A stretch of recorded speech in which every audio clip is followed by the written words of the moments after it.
Hello and welcome to history classes. This is class 9 SEBA geography textbook and we are doing chapter number 2 atmosphere, structure, air pressure and wind system. So before starting today's topic, which is naming of the wind or measurement of the wind and the planetary wind system, you must watch the previous videos because तभी आपको ये सब topics समझ में आएंगे, better समझ में आएंगे. एंड ऑल्सो अगर आप टेलीग्राम चैनल से जुड़ना चाहते हैं जिसमें कि हम एमसीक्यू प्रैक्टिस करवाएंगे आपके सारे सोशल साइंस सब्जेक्ट का, so you can kindly reach out and DM me. I will DM you the details. Okay, take the benefit of it. It will be really helpful for your examination. सारे questions करवाए जाएंगे जिससे आपकी बहुत अच्छी practice हो जाएगी and concept भी बहुत ही क्लियर हो जाएगा. Okay, so let us begin today's chapter. So naming and measurement of wind. So wind की डायरेक्शन के हिसाब से विंड का नेम किया जाता है. अगर सपोज विंड ब्लो कर रही है वेस्ट डायरेक्शन से, ठीक है, वो कहाँ जा रही है मैटर नहीं करता, वेस्ट डायरेक्शन से ब्लो कर रही है तो उसको बोलेंगे वेस्टर्ली विंड. एंड अगर वो नॉर्थ ईस्ट डायरेक्शन से ब्लो कर रही है तो इसको बोलेंगे नॉर्थ ईस्टर्ली विंड. ठीक है.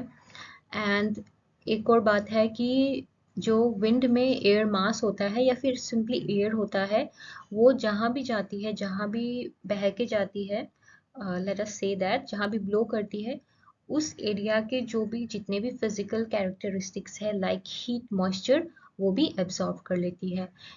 इसको समझिए कि सपोज अगर विंड ब्लो कर रही है ओशन से तो वहाँ वहाँ पे कितना क्या होगा, ओशन पानी ऑफ कोर्स.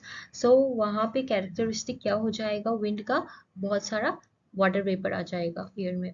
लेकिन अगर वही विंड ब्लो कर रही है ट्रॉपिकल डेजर्ट्स में जहाँ का जो वातावरण है वो बहुत ही ड्राई होता है और पानी नहीं होता है, तो वहाँ की विंड भी क्या हो जाएगी, ड्राई हो जाएगी और हॉट हो जाएगी. Okay, and one more thing, that direction from the wind comes is called windward. Okay, regardless ये generic term है. So that direction from which the wind is coming, that direction is known as windward. and जिस direction में wind जा रही है okay, तो वो वाली direction को बोलते हैं leeward. ठीक है, remember that. Okay, so we see that the direction of wind is measured using an instrument called wind vane and उसको express करते हैं angle in degree with reference to the magnetic north. Compass का जो not है उससे express करते हैं. तो अगर wind का direction नॉर्थ में है तो उसको बोलेंगे 0 डिग्री की direction पे है. ठीक है, और वैसे ही अगर विंड बह रही है ईस्ट डायरेक्शन में तो as compare to the north wind का एंगल क्या होगा, 90 डिग्री ना, तो उसको उसका डायरेक्शन बोलेंगे 90 डिग्री डायरेक्शन है. और जो विंड का वेलोसिटी है या फिर स्पीड है उसको एक इंस्ट्रूमेंट के द्वारा मेजर किया जाता है जिसको बोलते हैं एनेमोमीटर. एंड अलग अलग एनेमोमीटर आ गए हैं और उसमें से एक इंस्ट्रूमेंट है उसको बोलते हैं एनेमोग्राफ, जो कि विंड का डायरेक्शन और वेलोसिटी भी माप लेता है.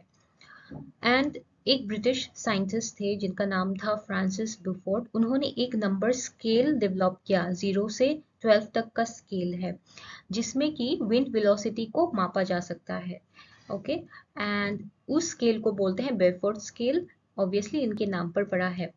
और एक इम्पॉर्टेंट पॉइंट है कि विंड की जो स्पीड है या फिर वेलोसिटी है उसको एक्सप्रेस किया जाता है नॉट में. जैसे कि हम लोग बोलते हैं 1 किलो चावल, तो वैसे ही विंड को एक्सप्रेस करने के लिए, जैसे कि चावल को एक्सप्रेस करने के लिए किलो का वर्ड यूज किया गया है, तो विंड की स्पीड को एक्सप्रेस करने के लिए नॉट यूज करेंगे.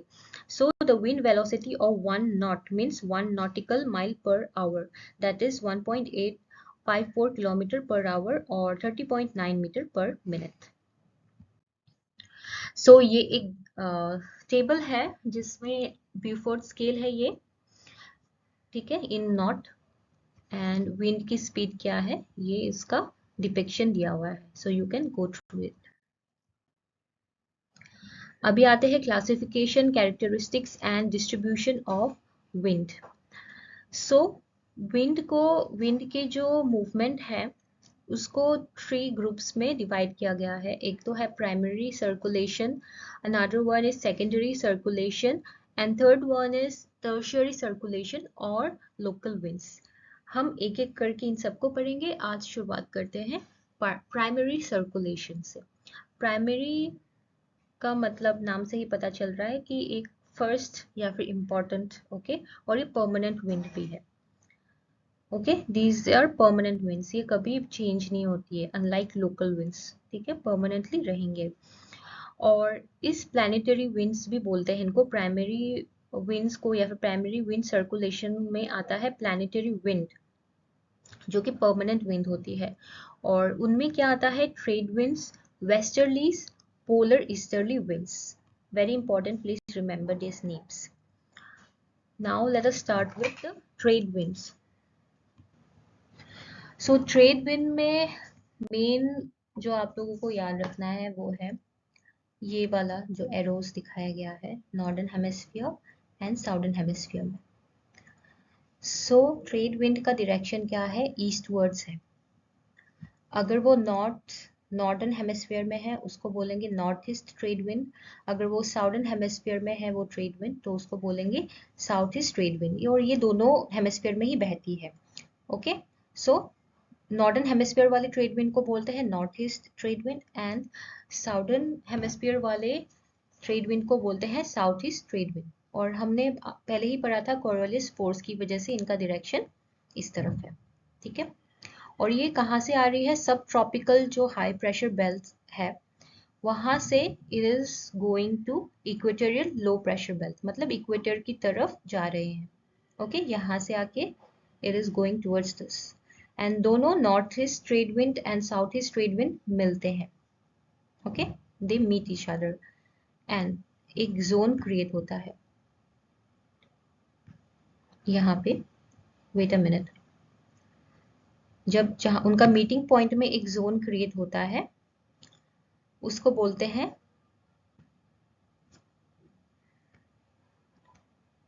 Inter tropical conversion zone, convergence zone. And यहाँ पे आके क्या होता है, एयर का मूवमेंट बहुत ही वीक हो जाता है, ऑलमोस्ट निल हो जाता है, zero. We have already studied that, and that is known as doldrum.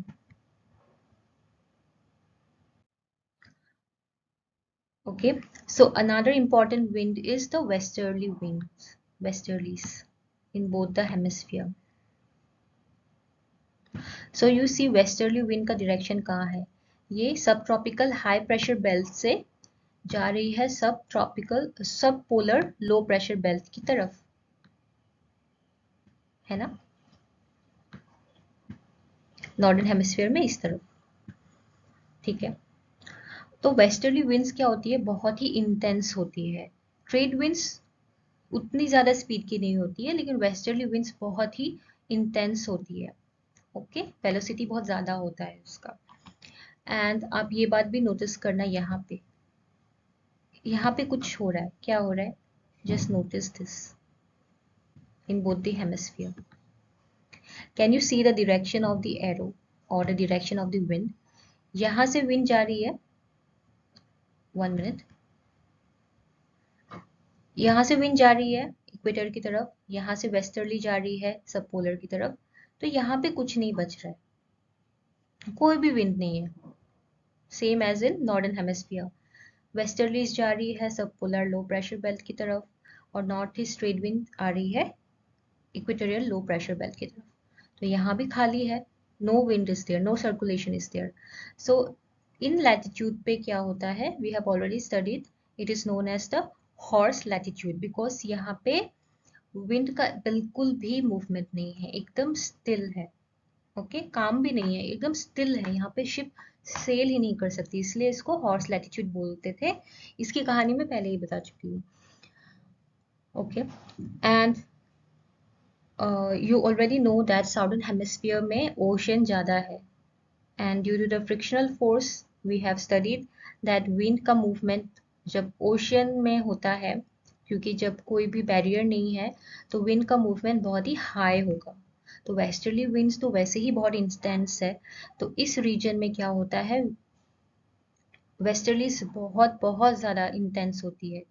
तो जो नेविगेटर्स थे उन्होंने बेसिकली इस लैटिट्यूड पे 40 डिग्री साउथ से लेकर 60 डिग्री साउथ के लैटिट्यूड के बीच में वेस्टर्लीज बहुत ही एकदम फ्यूरियस होती है। सो अलग अलग नाम दिया हुआ है, वो है रोरिंग 40s मतलब लैटिट्यूड के ऊपर, और roaring 40s, furious 50s and screaming 60s, ये नथिंग बट वेस्टर्ली विंड के नाम है इन दिस लैटिट्यूड। अभी पोलार विंड की तरफ आते हैं। सो पोलार विंड में कुछ नहीं है, वो सब पोलर लो प्रेशर रीजन से पोलर हाई प्रेशर रीजन से वो सब पोलर लो प्रेशर रीजन की तरफ आती है और उसको पोलर विंड बोलते हैं। एंड इसको ये ईस्ट में ही east blows from the eastern part in both the hemisphere, and उसको पोलर ईस्टर्लीज भी बोलते हैं पोलर विंड को। एंड तो क्या होता है जब पोलर विंड आ रही है ऊपर से, ठीक है, और वेस्टर्लीज नीचे से आ रही है, तो यहाँ पे एक इनका फ्रंट क्रिएट होता है। जैसे कि हमने देखा था ना कैसे ट्रेड विंड्स जो साउदर्न हेमिस्फीयर से आ रही, नॉर्थ हेमिस्फीयर से आ रही है और साउदर्न हेमिस्फीयर से ट्रेड विंड आ रही है, उनका इंटर ट्रॉपिकल जोन क्रिएट हुआ था। वैसा ही है लेकिन कुछ अलग है। ये पोलर रीजन की जो ठंडी हवा आ रही है यहाँ पे, और वेस्टर्लीज यहाँ पे आ रही है, तो एक फ्रंट क्रिएट होता है। तो दोनों ही इंटेंस हवा है, तो यहाँ पे एक साइक्लोनिक स्टॉर्म जैसी स्थिति हो जाती है, ठीक है, स्टॉर्म हो जाता है इन दोनों की मीटिंग पॉइंट की वजह से। इन दोनों किसके, पोलर ईस्टर्लीज एंड वेस्टर्लीज के मीटिंग पॉइंट की वजह से वहाँ पे एक मॉडरेट साइक्लोनिक स्टॉर्म का रीजन हो जाता है जहाँ पे उनका मीटिंग पॉइंट होता है। एंड एक और पॉइंट करने की बात है, हमारा जो ट्रोपोस्फियर लेयर है, we know na that it is closest to the earth surface. Suppose this is the earth surface, it is closest to it, and so जो ट्रोपोस्फियर का ऊपरी भाग है, एकदम ऊपरी, जहाँ विंड के ऊपर, ओके, ये सब जो विंड सर्कुलेट हो रही है उनके भी ऊपर एक जो लेयर है, वहां पे एक विंड बहती है जो it blows towards the eastern part, okay, suppose it is blowing here और बहुत ज्यादा हाई स्पीड है, तो इसको बोलते हैं, इस विंड को बोलते हैं जेट स्ट्रीम। एंड इस जेट स्ट्रीम का भी बहुत सिग्निफिकेंट पार्ट, ये बहुत ही सिग्निफिकेंट पार्ट प्ले करता है किसी भी रीजन का वेदर और क्लाइमेट में, ओके। और ये ऑब्वियसली होती है ट्रॉपिकल रीजन में। जो अर्थ का ट्रॉपिकल रीजन है, मैं पहले ही समझा चुकी हूँ कौन सा ट्रॉपिकल रीजन है अर्थ का, उस ट्रॉपिकल रीजन में ही ये जेट स्ट्रीम पाई जाती है और कहीं नहीं। So that was it. Thank you and have a nice day.